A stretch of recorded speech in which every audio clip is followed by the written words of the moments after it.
Bonjour, c'est un plaisir de vous retrouver pour cet épisode de Défense en antenne. Aujourd'hui, nous commençons une série d'épisodes avec des stagiaires de l'école de guerre. Dans cette série, nous allons découvrir des armes et des spécialités présentes dans les armées à travers le parcours de ces jeunes officiers. Pour ce premier épisode, nous sommes heureux de recevoir le chef d'escadron Frédéric. Mon commandant, bonjour. Bonjour. Vous êtes donc Saint-Cyrien. À votre sortie de l'école spéciale militaire de Saint-Cyr, vous avez choisi de rejoindre l'arme du train, où vous avez occupé diverses fonctions, notamment chef de section, puis chef de compagnie au sein des unités du train. Ces fonctions vous ont amené à être projeté plusieurs fois en opération extérieure. Enfin, vous avez réussi le concours de l'école de guerre, où vous terminez prochainement votre formation. Dans ce podcast, nous allons revenir sur le train pour découvrir cette arme méconnue avant de s'intéresser plus particulièrement à vous. Mais avant ça, mon commandant, j'aurais une première question pour vous. Pourquoi avoir décidé de rejoindre l'armée ? C'est un choix qui est venu assez tard en terminale. Jusqu'à ma terminale, en fait, j'avais pas d'idée très précise sur mon orientation. Je suis moi-même fils de militaire, mon père est également Saint-Cyrien. Pour autant, il ne m'a jamais poussé dans cette voie-là. Maintenant, je pense que inconsciemment, du fait des mutations successives, du fait des déplacements, du fait de l'avoir vu au travail et d'avoir vu le plaisir qu'il avait dans son travail, je pense que ça m'a nourri de manière assez inconsciente. Et quand il a fallu choisir une orientation, je me suis naturellement orienté vers une prépa militaire au lycée naval à Brest. Et puis j'ai fait mes 2 ans de scolarité, j'ai passé les concours des 3 armées, j'ai réussi le concours de l'ESM, j'ai raté celui de l'école navale qui était celui pour lequel je travaillais en priorité, mais là aussi de manière inconsciente, j'étais persuadé de trouver mon compte dans l'armée de terre. Alors l'armée de terre à l'époque c'était l'armée aux 400 métiers. C'est toujours le cas, mais c'est moins le slogan. Et je pense que nourri de ça, j'étais persuadé de trouver mon compte quelque part en passant par Saint-Cyr. Donc je suis rentré à Saint-Cyr sans forcément d'idée préconçue sur après, mais je savais que j'avais 3 ans derrière où je trouverais chaussures à mon pied. Et donc après ces 3 ans, vous avez décidé de rejoindre l'arme du train. Alors derrière ce nom qui peut être trompeur pour certains, qu'est-ce que l'arme du train ? Quelles sont ses missions et de quand date cette arme ? Alors l'arme du train, c'est une arme qui a été créée comme beaucoup de choses dans notre armée par Napoléon, le 26 mars 1807 à Austerode en Prusse orientale. Napoléon était particulièrement déçu par ses services de soutien, ses services de ravitaillement qui étaient externalisés complètement. C'était des compagnies civiles qui s'en occupaient. Et voyant les limites du système, il a décidé de militariser son ravitaillement et il crée l'arme du train ce jour-là. Donc le train, effectivement, quand on évoque le train, on pense à la locomotive, on pense à la voie ferrée. Comme vous le soulignez, ça n'a pas de rapport direct. L'arme du train, c'est avant tout l'arme du ravitaillement, l'arme du transport. Et puis c'est devenu aujourd'hui l'arme de la gestion des flux. Si on retient transport et ravitaillement, on a déjà une idée assez précise de ce que fait le train aujourd'hui. Alors récemment, le général Burkhardt, dans une interview, a rappelé que le régiment était le cœur de l'armée de terre. Quels sont les régiments du train et quelles sont leurs particularités ? Alors si on parle de régiments du train stricto sensu, on va trouver des régiments qui sont spécialisés dans l'acheminement par voie terrestre, 5 régiments. Donc le 515e régiment du train à la Braconne, le 503e régiment du train à Nîmes, le 511 en Bourgogne à Auxonne, le 516 à Toul du côté de Nancy et le 121e régiment du train à Montlhéry en région parisienne. 5 régiments spécialisés dans l'acheminement en voie terrestre, auxquels vous ajoutez le 1er régiment du train parachutiste à Toulouse, qui est régiment spécialisé dans la livraison par air, le 519e régiment du train à Toulon, qui lui est spécialisé dans l'acheminement par voie maritime. Et ensuite, en élargissant encore, on trouvera 2 régiments qui sont attachés au commandement de la logistique. D'une part, le régiment médical à la Valbonne, et enfin le 24e régiment d'infanterie, qui est le seul régiment de réserve de l'armée de terre et qui est également stationné à Montlhéry. Alors, vous l'avez rappelé, il y a plusieurs régiments, il y a aussi un commandement de la logistique. Est-ce que les régiments du train sont répartis dans les divisions, enfin dans les brigades, comme les autres régiments de l'armée de terre, ou est-ce qu'ils ont un commandement qui est à part ? Alors c'est bien un commandement à part. Dans le modèle au contact qui a été retenu, qui est toujours d'actualité dans l'armée de terre, on trouve effectivement 2 divisions, dites divisions Scorpion, qui sont elles-mêmes réparties en brigades. Et certaines unités, certaines spécialités font partie d'un pilier à part, comme la maintenance des forces, les transmissions et le train qui est donc dans le pilier commandement logistique.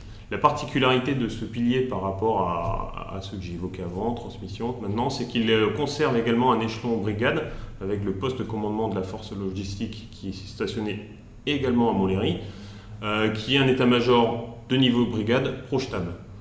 Donc il y a une structure assez similaire à ce qu'on peut avoir en brigade interarmes. Maintenant, ça reste une structure, on va dire, un peu comparable, mais uniquement composée de régiments du train, les 9 régiments que j'ai cités auparavant. Alors vous l'avez évoqué, du coup les régiments du train sont groupés au sein d'un commandement à part. Est-ce que ça implique des changements de la composition d'un régiment par rapport à un régiment d'infanterie ou de cavalerie? Non, pour le coup, la structure d'un régiment du train, et ce quels que soient les régiments, donc j'inclus également le 519 et le premier RTP, elles sont identiques. Donc vous avez un chef de corps, son état-major qui est le bureau opération instruction, et derrière un découpage en escadron. D'ailleurs, j'en profite pour rappeler que dans le train, on parle non pas de section mais de peloton, et non pas de compagnie mais d'escadron. Très bien. Et donc, la structure classique d'un régiment, on va dire, acheminement voie terrestre, les régiments dont j'ai fait partie, où j'ai effectué ma première partie de carrière, c'est un escadron de commandement et logistique, et ensuite 4 à 5 escadrons, cœur de métier, qui pour le coup sont très différents. C'est-à-dire que dans un régiment d'infanterie, vous aurez 4 compagnies d'infanterie, une compagnie d'appui et puis la compagnie de commandement logistique. Dans un régiment du train, vous retrouverez 4 à 5 escadrons qui sont parfois tous différents les uns des autres, ce qui sous-entend derrière une composition différente et des métiers différents. Tout à l'heure, vous me demandiez à ce que fait le train acheminement, ravitaillement, transport, ça c'est la façon très schématique, mais si on creuse un peu plus, on va trouver des métiers qui sont différents. On trouvera notamment les escadrons de circulation et d'escorte, escadrons que j'ai eu le plaisir de commander au 515e régiment du train, qui sont des escadrons dont le métier principal est de veiller au bon acheminement de la ressource qu'on évoquait. Et pour ce faire, on peut agir soit en orientant en fait la ressource, donc en la guidant sur le terrain, ou alors en l'escortant. Donc c'est des savoir-faire et c'est un métier qui est assez spécifique dans l'arme du train. Vous allez retrouver également des escadrons de ravitaillement, et même au sein de ces escadrons de ravitaillement, encore une fois, plein de métiers différents. Dans les escadrons de ravitaillement, vous trouverez des gens qui sont spécialisés dans le ravitaillement carburant, vous trouverez des gens qui seront spécialisés dans la manutention, et vous trouverez des gens qui seront spécialisés dans le suivi de la ressource avec un système d'information qui nous permet de suivre cette ressource, un peu comme ce que fait finalement Amazon avec ses codes barres. Donc c'est des choses qui sont assez similaires, mais voilà, donc c'est beaucoup de métiers différents. Et puis vous trouverez les transporteurs, et même au sein des transporteurs, vous avez là aussi des métiers encore différents, avec des gens qui seront spécialisés dans le transport de matières dangereuses, d'autres qui seront spécialisés dans le transport de véhicules, avec nos escadrons d'appui à la mobilité des blindés, les porte-chars pour le dire simplement. Donc à chaque fois, c'est des métiers, des formations, des suivis de qualifications différentes. Voilà, résumer l'arme du train simplement, c'est un peu une gageure, mais je vais essayer de m'y tenir aujourd'hui. Mais donc avec cette pluralité de missions, est-ce que les régiments du train sont composés uniquement de terriens, ou est-ce qu'il y a des personnes d'autres services ou d'autres armées qui y travaillent? Non, les régiments du train, ce sont des régiments de l'armée de terre qui sont composés uniquement de terriens, même si pour les cas des régiments, on va dire régiments d'interface, le 519 à Toulon qui fait cette interface avec le monde maritime, premier RTP qui fait l'interface avec le monde aérien, il y a un travail avec l'interarmée qui se fait de manière très naturelle. Un régiment du train qui se déploie en opération, qui se déploie sous forme de groupement tactique logistique, va intégrer en son sein des unités, des services et qui peuvent être interarmés. Alors si on se place peut-être à un niveau plus humain, quelles sont les qualités recherchées chez les personnes qui servent dans le train? Je dirais que dans le train, les qualités qu'on cherche sont à la fois les qualités qui seront communes à l'armée de terre. On va chercher des gens qui physiquement tiennent la route, on va chercher des gens qui ont envie de servir, on va chercher des gens qui sont loyaux. Mais on attend également des gens qui servent dans le train peut-être plus d'autonomie, peut-être plus d'esprit d'initiative, parce que les missions qui sont les nôtres peuvent emmener des petites cellules, et quand je parle de cellules, parfois c'est 1 à 2 camions, à évoluer de manière totalement autonome. Et dans ce camion, vous trouverez un brigadier, un première classe, qui auront leur mission de transport, notamment sur le territoire national. Et donc cet équipage doit être capable d'autonomie, de prise d'initiative, prise de décision et capacité à rendre compte en cas d'incident. Donc ça, à mon avis, c'est indispensable et c'est assez caractéristique de l'arme du train. Une autre qualité que doit avoir le tringlo, c'est la capacité à évoluer à un niveau qui n'est pas forcément le sien dans l'organigramme de l'armée de terre. C'est-à-dire qu'un chef de peloton de circulation et d'escorte, ou un chef de peloton à appui à la mobilité des blindés, peut être détaché ponctuellement ou sur une durée plus longue, directement auprès d'un régiment de mêlée, voire d'une brigade, dans le cadre d'une mission spécifique. Et dans ce cas-là, le chef de peloton va interagir directement avec le chef de corps, voire le commandant de la brigade interarmes. Et donc il y a plusieurs niveaux, plusieurs échelons hiérarchiques qui seront sautés, et c'est là aussi une spécificité, je pense, de notre arme. Alors c'est pas une exclusivité, c'est des choses qu'on trouve dans d'autres armes, mais ce n'est pas le fonctionnement commun et en tout cas le plus courant dans l'armée de terre. En quelque sorte, la fonction va primer sur le grade. C'est pas tout à fait ça, c'est vraiment une question d'utilité. Quand je vous disais un peloton de circulation et d'escorte ou un peloton d'appui à la mobilité blindée qui est mis à disposition d'un GTIA, c'est dans la main du chef interarmes, du chef de GTIA, c'est une carte en plus. C'est-à-dire qu'il va pouvoir, avec ce pion supplémentaire, produire des effets au profit de ses subordonnés habituels. Et il va par exemple pouvoir faire une bascule d'effort avec ses blindés en les chargeant sur les porte-chars pour les déplacer rapidement en économisant le potentiel humain et matériel de ses moyens d'un point A à un point B. Donc c'est pas une question de fonction qui prime sur le grade, c'est vraiment une question d'utilité et d'effet sur le terrain. Alors vous l'avez évoqué juste avant, il y a des groupements tactiques interarmes dont on peut entendre parler de façon assez régulière dans les médias. Est-ce que justement les régiments du train s'insèrent dans ces groupements tactiques interarmes, et voilà, comment on est projeté quand on fait partie, en opération extérieure j'entends, quand on fait partie de l'armée du train?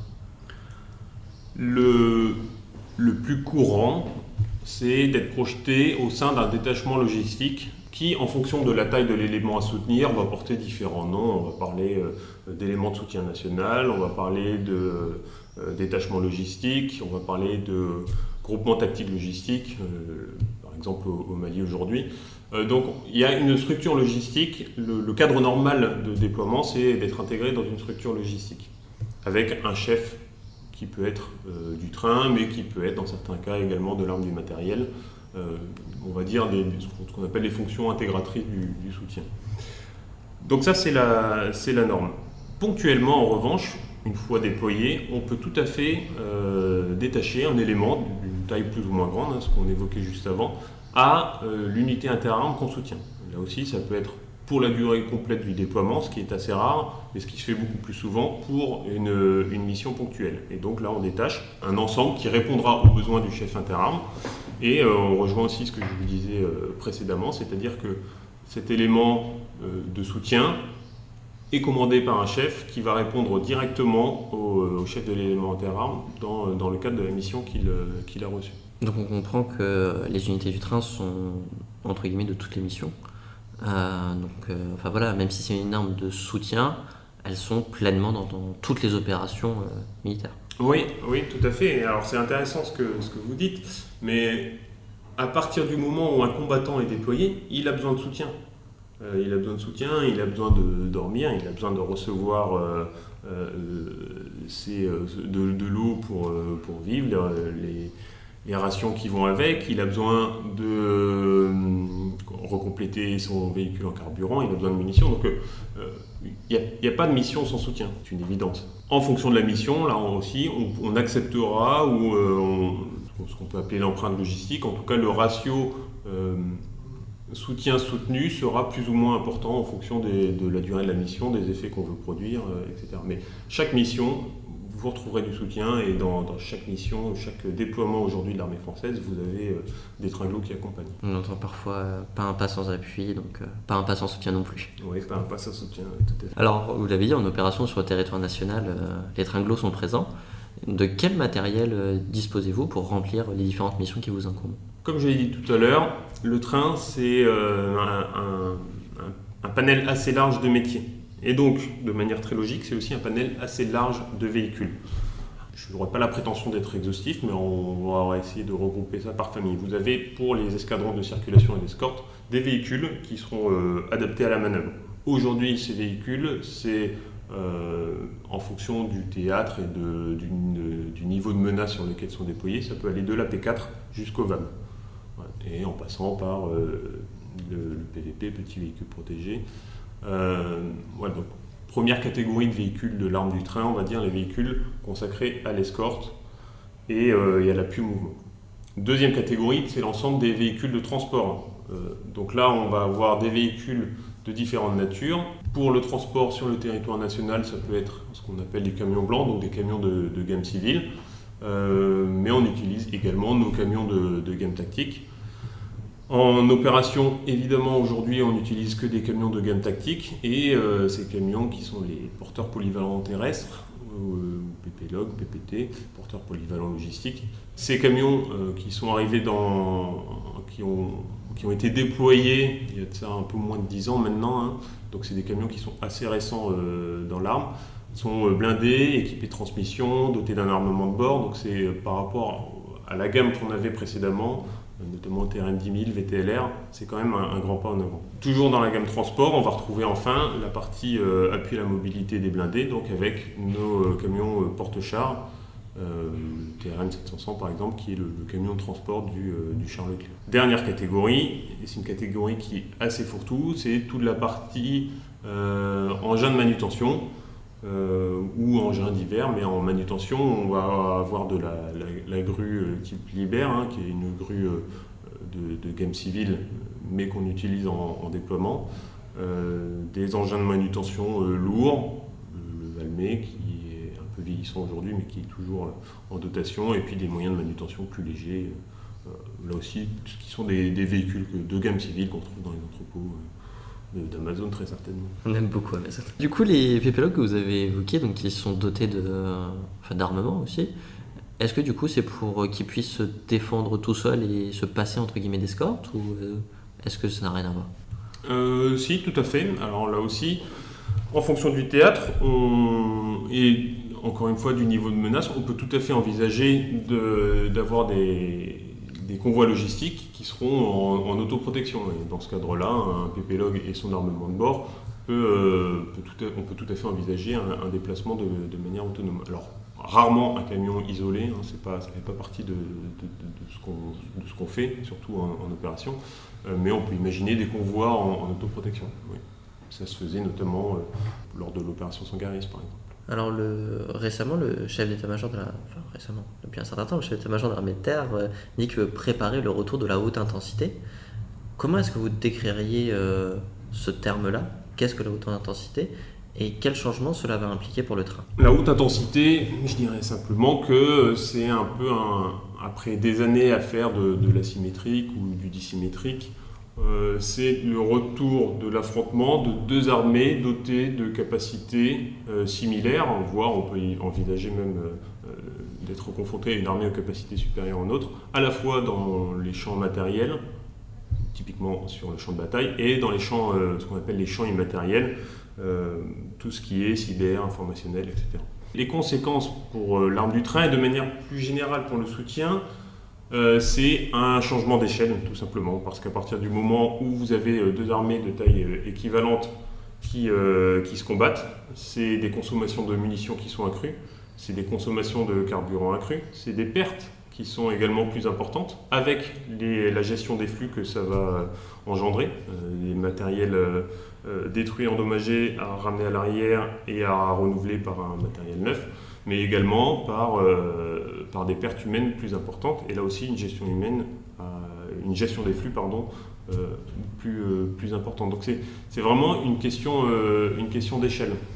Question de durée également. La haute intensité, on peut facilement imaginer que ce seront des conflits qui dureront non pas quelques jours, mais sans doute quelques semaines, voire quelques mois. Et c'est donc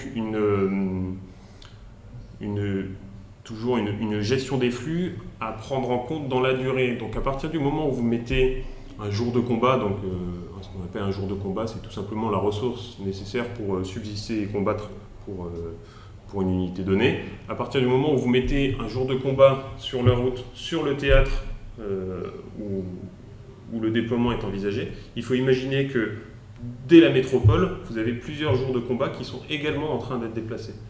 Et donc quand on parle de changement d'échelle, c'est vraiment ça, c'est qu'on a une ressource beaucoup plus importante en mouvement en permanence. Et donc cette ressource, il va falloir la prendre en compte, il va falloir la transporter, il va falloir l'acheminer sur le théâtre via les acheminements stratégiques. Donc ça, c'est c'est le premier changement d'échelle, on va dire, vraiment un peu sur la ressource. Deuxième changement d'échelle, c'est la quantité de troupes qui seront en mouvement. Une division, si on met une division en mouvement, évidemment, on n'a jamais l'intégralité d'une division qui se suit à la queue leu-leu sur les routes, mais pour vous donner une ordre d'idée, c'est plusieurs centaines de kilomètres en termes de nombre de véhicules qui se suivraient sur une route. Et donc forcément, sur le théâtre, ça se traduit, si on n'y prend pas garde, par des possibilités de congestion du réseau routier. Et donc c'est un des rôles, une des missions des unités d'appui au mouvement, des unités des escadrons de circulation et d'escorte, c'est également d'assurer cette gestion des flux sur le terrain. Donc là aussi, changement d'échelle, parce que c'est une division déployée, ça fait un moment que ça n'a pas été fait Mais par exemple, quand on a des convois qui font, comme vous l'avez dit, plusieurs centaines de kilomètres, comment est-ce qu'on arrive à protéger l'ensemble de ce convoi-là ? Oui, alors, ce que j'ai dit, c'est pas qu'on a des convois de plusieurs centaines de kilomètres. C'est que si on mettait une division en mouvement sur une route, ça représenterait plusieurs centaines de kilomètres. En revanche, la question est malgré tout pertinente, parce que dans certaines situations, on a eu des convois qui ne faisaient pas plusieurs centaines de kilomètres, mais en tout cas plusieurs dizaines de kilomètres. Camions qui sont 10 véhicules séparés chacun de 100 mètres, on est tout de suite à 1 kilomètre. Quand on parle de convois qui font parfois 40, 60, 80, 100 véhicules, je vous laisse faire les calculs, mais effectivement, on a rapidement de vraies questions sur comment protéger, comment s'assurer que le convoi arrive en bon état, à l'heure voulue, à l'endroit voulu. Et donc ça, c'est le rôle, encore une fois, des unités de circulation et d'escorte, mais pas que. C'est-à-dire que quand on va se retrouver sur des convois vraiment importants, on va là aussi rentrer dans le cadre d'une manœuvre qui sera interarmes, voire interarmée, puisque vous ajouterez au-dessus une surveillance aérienne, voire ponctuellement une escorte par des moyens de la latte. On peut imaginer plein de choses, mais il faut bien se dire que le convoi logistique, ce n'est pas, dans tous les cas, une opération 100% menée par le détachement logistique. Voilà, ça s'inscrit vraiment dans un cadre interarmes, voire interarmes. Justement, dans ce cadre interarmes et interarmé, il y a aussi le programme Scorpion qui est en train de se diffuser, entre guillemets, dans l'armée de terre, donc qui regroupe à la fois une partie matérielle et une partie système d'information. Est-ce que le train en bénéficie et qu'est-ce que ça va lui apporter au train, cette scorpionisation ? Le train est inséré dans le programme Scorpion, oui, dans le sens où il bénéficiera de matériel de nouvelle génération. Il bénéficiera, comme vous l'avez souligné, également du système d'information de nouvelle génération. C'est difficile aujourd'hui de répondre précisément à ce que ça va lui apporter. On devrait gagner en souplesse dans souplesse et en facilité dans les échanges avec les unités qui partagent l'espace de bataille. On devrait gagner également puisque le système Scorpion est conçu pour faire remonter des informations plus rapidement et pour permettre, dans certains cas, d'obtenir des informations plus rapidement qui nous permettront d'anticiper les besoins, les besoins des unités combattantes. Donc on devrait gagner, on gagnera en efficacité dans la prévision et la gestion des flux. Alors maintenant qu'on a une idée un peu plus précise de ce qu'est l'arme du train, pourquoi avoir choisi celle-ci après Saint-Cyr ? Alors j'ai choisi l'arme du train. J'avais une idée pas du tout précise finalement de ce qu'était l'arme du train en la choisissant en sortant de Couette. Moi j'ai pris l'arme du train parce que c'était une arme de la logistique et que l'idée que j'en avais c'est que la logistique elle faisait son travail sur le territoire national comme en opération et donc en permanence on faisait notre travail et qu'il n'y avait pas vraiment cette composante entraînement, préparation et ça me plaisait de me dire en permanence je ferai mon travail. Et puis finalement en arrivant en école d'application j'ai découvert que le train c'était l'idée que j'en avais, la partie transport ravitaillement, mais pas que. Et j'ai notamment découvert les unités d'appui mouvement, les escadrons de circulation et d'escorte, qui s'appelaient à l'époque les escadrons de circulation routière. Et dans leur fonctionnement courant, notamment sur les territoires, quand on est en métropole, on fait moins notre métier, c'est-à-dire que disons qu'on fait notre métier différemment, mais on fait des entraînements, on fait des exercices et c'est ce que j'ai choisi de faire. Et alors que à la base j'ai choisi le train en me disant je ferai mon métier en permanence. Pour le coup, en tout cas ce que je peux dire c'est que je me suis orienté vers quelque chose que je connaissais mal, mais où j'ai vraiment trouvé quelque chose qui m'a plu et qui me plaît encore. Alors nous l'avons dit en préambule, vous avez été fréquemment déployé. Et lors d'un de vos déploiements au Mali, un convoi voisin au vôtre a connu un accident mortel. Que se passe-t-il à ce moment-là pour vous, pour vos subordonnés et globalement dans la chaîne de commandement ? Comment on vit ces situations-là ? Donc effectivement, c'est difficile de répondre précisément à la question parce que quand j'apprends la nouvelle, c'est un des subordonnés de mon convoi qui vient voir et qui m'apprend la nouvelle et qui me dit Voilà ce qui est arrivé jusque moi. Alors il faut imaginer, ça se passe au Mali, les voies de communication sont assez mauvaises. On est plutôt au début de l'opération Serval, qui ne s'appelle pas Barkhane encore à ce moment-là, avec des moyens qui fonctionnent globalement bien, mais qui des fois ont des défaillances. Et donc quand un de mes brigadiers chefs vient me voir et m'explique qu'il a eu la nouvelle qu'il y aurait eu un accident mortel dans le convoi d'à côté, mon premier réflexe, c'est de demander à mes chefs, mes moyens de communication, ce qu'il en est réellement. Parce que là, ce que je me dis, c'est que c'est une nouvelle à prendre avec des pincettes. Les communications sont mauvaises. Il peut y avoir eu une information partielle, tronquée, qui a été diffusée. En revanche, on ne peut pas laisser une information qui est justement partielle, tronquée, incomplète. On ne peut pas la laisser se diffuser en l'état parce qu'elle est potentiellement génératrice d'effets néfastes sur le moral de mes subordonnés. Il faut bien comprendre qu'il y a dans mon convoi des gens qui connaissent très bien la personne qui est décédée à ce moment-là. Et donc, pour moi, il y a un impératif d'action. Donc mon réflexe, c'est de poser la question et de demander à mes chefs ce qu'il en est. Et en fait, donc je fais mon compte rendu sur l'avancement de ma situation et parmi les demandes que j'effectue à ce moment-là, je demande de confirmer ou non l'information.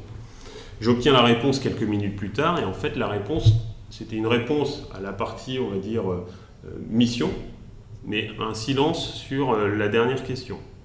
Et j'ai interprété ce silence comme finalement une confirmation de la nouvelle. Et donc là, nous, on était au milieu de notre convoi, on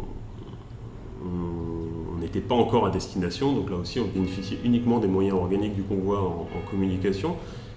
Et il a fallu que je me décide, savoir si oui ou non je communiquais une fois qu'on serait à la halte tactique, si je communiquais ou pas sur l'incident. Et j'ai pris le parti de communiquer et donc d'officialiser quelque part la nouvelle parce que ça permettait d'observer une minute de silence, un temps de recueillement pour notre camarade. Ça permettait aux chefs de s'assurer que leurs subordonnés restaient malgré tout en état moral suffisant pour poursuivre la mission. Ça permettait éventuellement au doc qui nous accompagne dans tous les convois, d'apporter un soutien un peu différent, puisque la relation qu'on peut entretenir avec des gens qui sont externes à notre unité, en particulier avec les services de soutien des armées, est un peu différent du lien hiérarchique qui peut parfois brider un peu les réactions.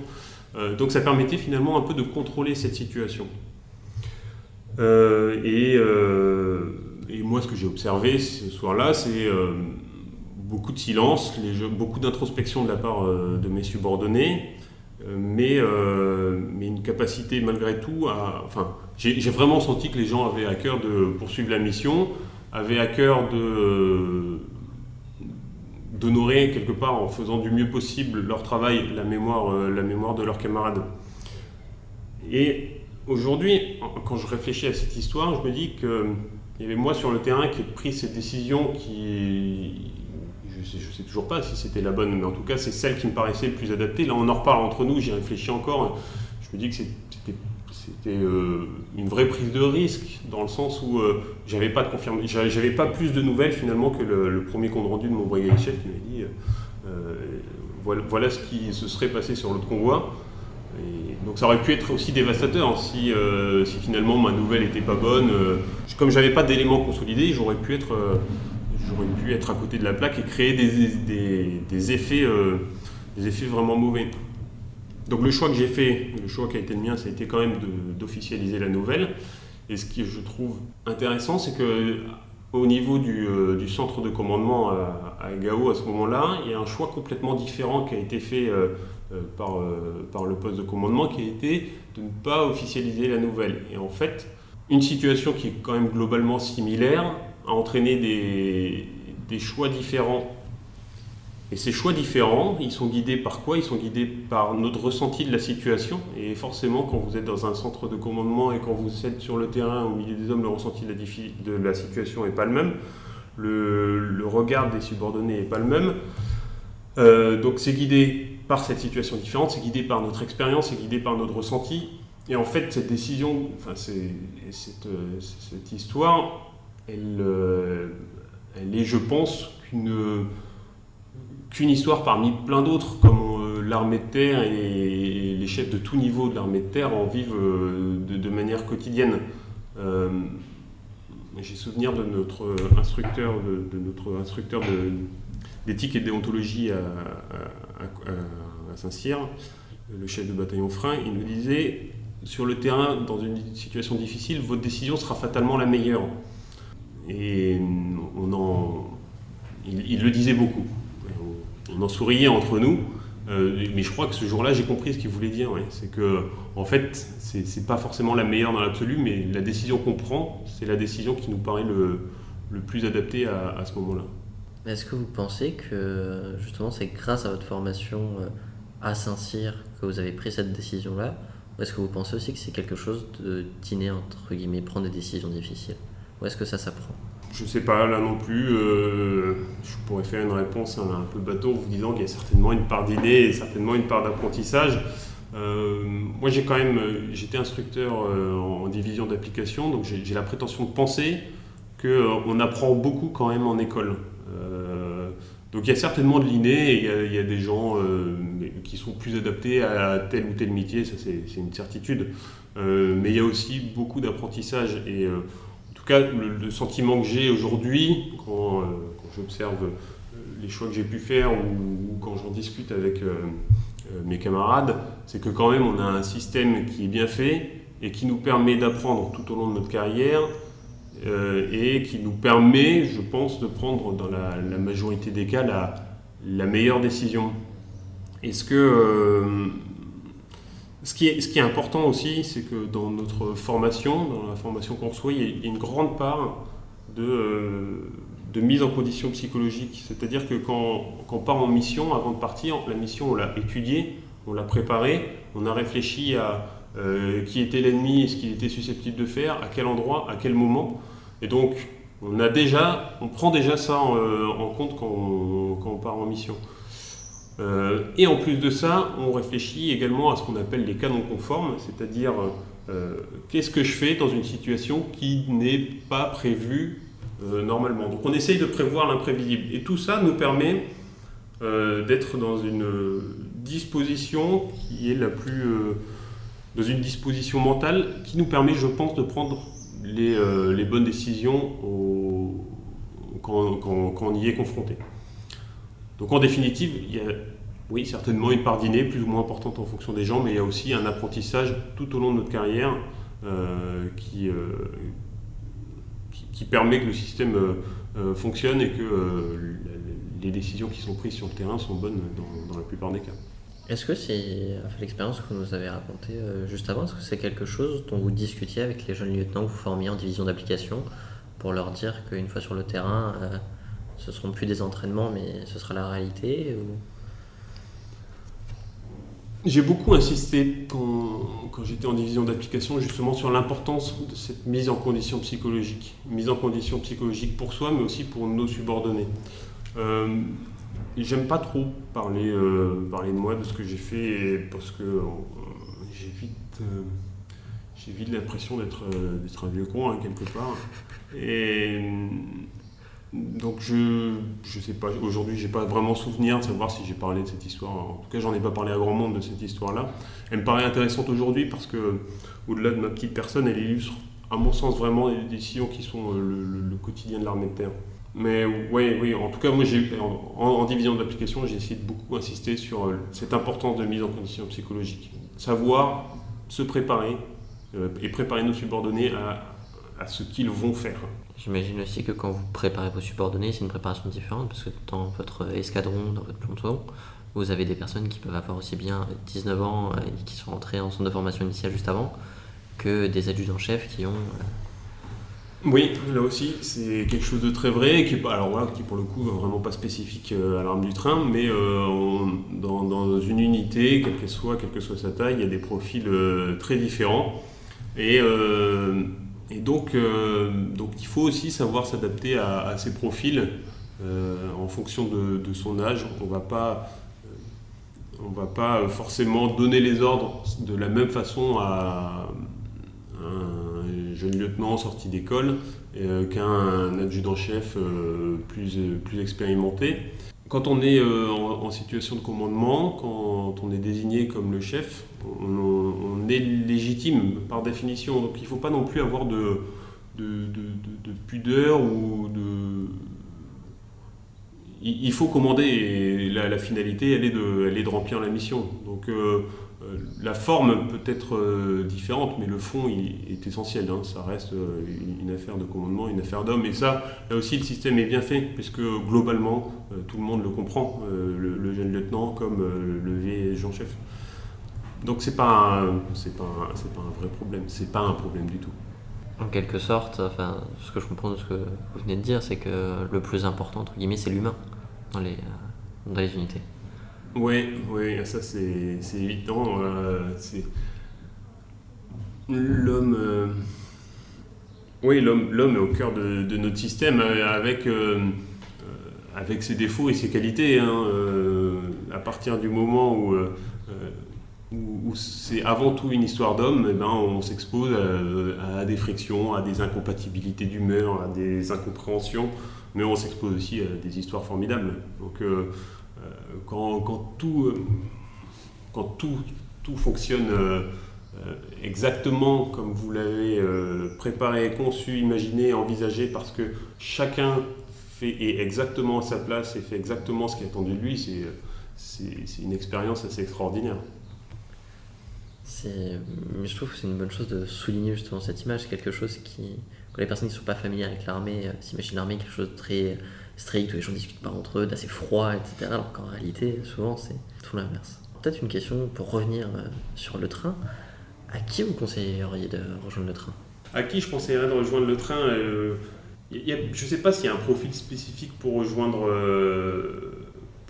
le train. Quelqu'un qui cherche l'aventure trouvera son compte chez nous. Quelqu'un qui est autonome, capable d'avoir le bon état d'esprit, l'esprit d'initiative nécessaire, trouvera son compte chez nous. Mais je ne pense pas que ce soit spécifique. Alors, en revanche, ce qui est sûr, c'est que quelqu'un qui veut vivre dans la lumière ne doit pas choisir l'arme du train et de manière générale ne doit pas choisir les armes de soutien parce que le soutien est rarement mis en avant et c'est ni mal ni bien, c'est un constat.